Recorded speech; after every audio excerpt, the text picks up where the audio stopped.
All right, international news with the good, bad, the ugly, and the funny bits. So these are the ones that really got my attention. Okay, the first one was I, I don't know how to even react to this, but a banana was plastered on a wall, and that was considered modern art, and that was sold for $120,000. Okay, I don't know, guys. I really don't know. I understand that art is perception. I understand that you have to be modern.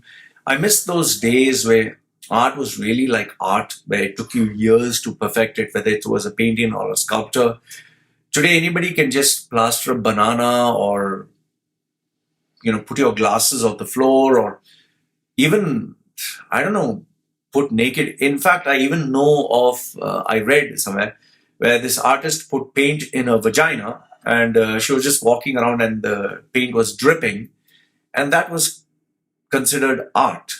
So this is another one of those where people consider this modern art, and he spent $120,000. So I would just say the person who was getting the money, the guy who put the banana up the wall, he's a smart guy. The person who purchased the banana, taped on the wall, oh, they were here. So I don't know what to say. Anyway, this particular news was why it became news is because after the banana was plastered on the wall, one guy actually pulled the banana and he ate it, and they showed the video on Twitter. And then the artist was not very angry with the guy who ate the banana. He just plastered another banana. So it was not a unique banana. It was just any banana on the wall with the tape is $120,000. So I don't know whether only you find this stupid or whether it's me, but I seriously find this stupid. Okay. Anyway, the next one is, this one is kind of sad, and people of my era, my age of the 80s, they will, relate to this. Roxette, the singer of Roxette, her name is Mary Fred Rickson. Okay, she died. Really shocked. She was only 61, Swedish star. And, it's the song It Must Have Been Love. I have no idea how many times I must have listened to that song. Really sad. It really makes you realize, sheesh, we're getting old. It's the passing of the torch. All the people that I grew up listening to, one by one, they're dying. So really sad. She is survived by her husband, Mikel Bolyos, and two children, 26 and 23. So really sad. The next one is, I was kind of baffled with this one. Ever since Imran Khan came into power, there's been a clampdown on money laundering. There's been clampdown on, foreign investments or not declared wealth. So this guy, Pakistani tycoon, his name is Malik Riaz Hussain, Pakistani real estate tycoon, has agreed to hand over 190 million pounds, which is $248 million, held in the UK to settle a corruption investigation. He's one of the most richest and most powerful businessmen and one of the largest private employers. So I find this baffling. Is like, wow, you're actually giving that amount of money. I just feel that he didn't want any complications. He didn't want any drama. Just take the money, leave me alone. This is what is left. I'll be happy with it. So it really shows, like, a lot of people, they just don't want complications in their life. We also have had former Pakistani President Musharraf sentenced to death, which I really found shocking. I mean, this guy was, he was the leader of the country. He led the country. He was praised for his leadership at that time. Then obviously, of course, he sacked a judge of the High Court, and then Benazir Bhutto's death. So they say that he was involved in both of them. And now, he's sentenced to death, and he's currently based in UAE. So I don't know. There are two sides. On one side, you have Pakistanis who say, no, that is not right. On the other side, you have Pakistanis saying, yes, he deserves it. It's just polar opposites. I mean, the same thing that is happening even in India. This new cab bill, NCR or NRC or whatever.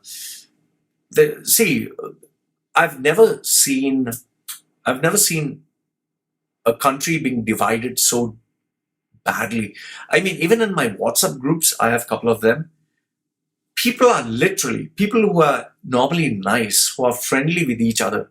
Now there are two sides. It's like one side is saying, yeah, this rule is important for the country. The other side said, no, it's discriminating other people. I even had my friend Mazhar Faruqi, who is the Gulf News editor, okay, managing editor of Express, which is now closed. He's a very senior, accomplished editor. He even spoke out and put it on his Facebook that if you support this bill, you're not my friend. I would rather have you out of my friends list. Personally speaking, I just see that only the politicians are the winners in this. It's not the people of the country. Like, to divert the focus, it's like a magician, when a magician does magic, if he has to change something from here, he'll just move his hand here. So you look at this hand here, but he's doing something with the other hand. It's like the art of misdirection. Instead of Modi having people question the economy or what is he doing in terms of helping people focus on jobs, the misdirection. Oh, let's focus on terrorists. Let's focus on the other things. Because, I want you to see both sides of the argument. Have a look at the people who are like day-to-day people in Jammu and Kashmir. Day-to-day. Forget Muslims, forget Hindus, forget anyone else. Okay? The normal day-to-day people, their livelihood is affected. Children are not able to go to school. They're not able to study. People are not able to earn their livelihood. Businesses are being affected. Like even in Hong Kong, day-to-day businesses are being affected. Yes, this protests and all this is like, wow, yes, we're fine. But then when you don't have a job, when you don't have money in the bank, what are you going to do, man? If you do not have any money in the bank, if you do not have money to pay the bills, to take care, to feed your family, your children, are you going to participate in all these protests? Are you going to take part in all, vandalizing property, burning buses? No, you'll not do that. You'll be like, I need to earn to feed my family. I need to earn and take care of my loved ones. I need to, study. I need to work. It is the normal day-to-day people who are suffering. Personally speaking, I'm looking at it from a very neutral sense. I'm not supporting Modi. I'm not against him. I'm just looking from a very neutral perspective, and I'm seeing people's lives being destroyed. There is no longer unity. There's no longer unity. I mean, even in my groups, there's literally two sides. There's like people who are like giving nice, positive messages. Now they literally hate each other. It's so crazy. It's so sad. And, it's like the British strategy of divide and rule.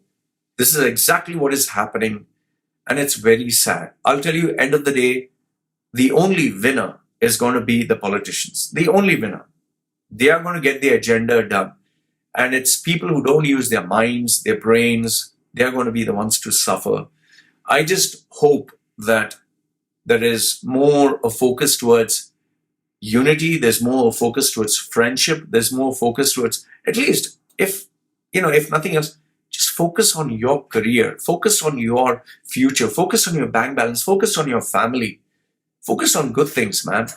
All this drama, this is not required. It doesn't help anyone. So anyway, this is my message to you. Let me know your thoughts. Do you think you should take part in politics and do all this bullshit? And okay, we don't want this religion. We don't want people from this country. How does it help you, man? How does it help you? I don't know. So anyway, let me know your thoughts. I always read your comments.